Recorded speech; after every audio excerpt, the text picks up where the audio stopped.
പുതിയൊരു വീഡിയോയിലേക്ക് സ്വാഗതം. ആദ്യത്തെ വാർത്ത ഇപ്പോൾ കേരള ബ്ലാസ്റ്റേഴ്സുമായിട്ട് ബന്ധപ്പെട്ട് ഒരു റൂമർ ഇപ്പോൾ പ്രചരിക്കുന്നുണ്ട്. ടോം ആൽഡ്രഡ് എന്ന ഇംഗ്ലീഷ് താരത്തിനെ സ്വന്തമാക്കാനായിട്ട് കേരള ബ്ലാസ്റ്റേഴ്സിന് താല്പര്യമുണ്ട് എന്ന വാർത്തകളാണ് ഇപ്പോൾ പുറത്തു വന്നുകൊണ്ടിരിക്കുന്നത്. 90 ഫുട്ബോൾ ഇന്ത്യ എന്നൊരു പേജാണ് ഈ ഒരു റൂമർ റിപ്പോർട്ട് ചെയ്തിട്ടുണ്ടായിരുന്നത്. 90 ഫുട്ബോൾ ഇന്ത്യ എന്ന ഈ ഒരു പേജ് അത്ര ട്രസ്റ്റബിൾ ആയിട്ടുള്ള പേജ് ഒന്നും മാത്രമല്ല മറ്റു മാധ്യമങ്ങളോ മാധ്യമ പ്രവർത്തകരോ ഒന്നും തന്നെ ഈ ഒരു വാർത്ത റിപ്പോർട്ട് ചെയ്തിട്ടുമില്ല. അതുകൊണ്ട് തന്നെ ടോമി ആൽഡ്രഡ് എന്ന ഇംഗ്ലീഷ് താരം കേരള ബ്ലാസ്റ്റേഴ്സിലേക്ക് വരുന്നു എന്നുള്ള വാർത്ത തീർത്തും ഫേക്ക് ന്യൂസ് തന്നെയാണ്. ആദ്യം തന്നെ ടീമിലെ പ്രധാന താരങ്ങളുടെ കരാർ പുതുക്കിയതിനു ശേഷമായിരിക്കും കേരള ബ്ലാസ്റ്റേഴ്സ് മറ്റു താരങ്ങളെയൊക്കെ സ്വന്തമാക്കാൻ ശ്രമിച്ചേക്കുക. സെൻട്രൽ ഡിഫൻഡറായിട്ട് കളിക്കുന്ന ഒരു താരം കൂടിയാണ് ടോമി ആൽഡ്രഡ്. മാത്രമല്ല 33 വയസ്സാണ് ഈ ഒരു താരത്തിന്റെ പ്രായം. മാത്രമല്ല എ ലീഗിൽ ഒരുപാട് ക്ലബ്ബുകൾക്ക് വേണ്ടിയിട്ടൊക്കെ ഈ ഒരു താരം കളിച്ചിട്ടുമുണ്ട്. എന്നിരുന്നാലും ഈ ഒരു താരം കേരള ബ്ലാസ്റ്റേഴ്സിലേക്ക് വരില്ല എന്നുള്ള കാര്യം ഉറപ്പാണ്.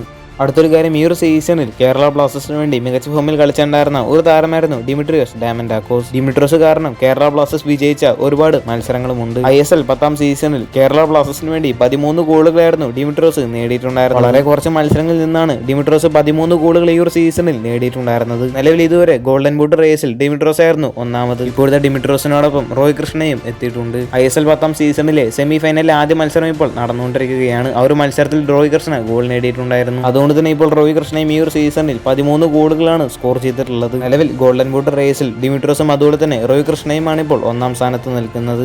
തൊട്ടു പിന്നാലെ ഒഡീസ എഫ്സിയുടെ തന്നെ താരമായിട്ടുള്ള ഡിയേഗോ മൗറീസോയും FC ഗോവയുടെ താരമായിട്ടുള്ള നോവാസ് ദാവിയും ഉണ്ട്. എന്തായാലും ഈ ഒരു സീസണിലെ ഗോൾഡൻ ബൂട്ട് ആര് നേടുമെന്നൊക്കെ നമുക്ക് കാത്തിരുന്നതിനെ കാണാം. കൂടുതൽ ISLുമായിട്ടും കേരള ബ്ലാസ്റ്റേഴ്സുമായിട്ട് ബന്ധപ്പെട്ട വാർത്തകളൊക്കെ അറിഞ്ഞായിട്ട് ചാനൽ സബ്സ്ക്രൈബ് ചെയ്യുക. അടുത്തുള്ള bell icon all option enable ചെയ്യാൻ മറക്കരുത്. അടുത്തൊരു വീഡിയോ ആയിട്ട് നമുക്ക് വീണ്ടും കാണാം.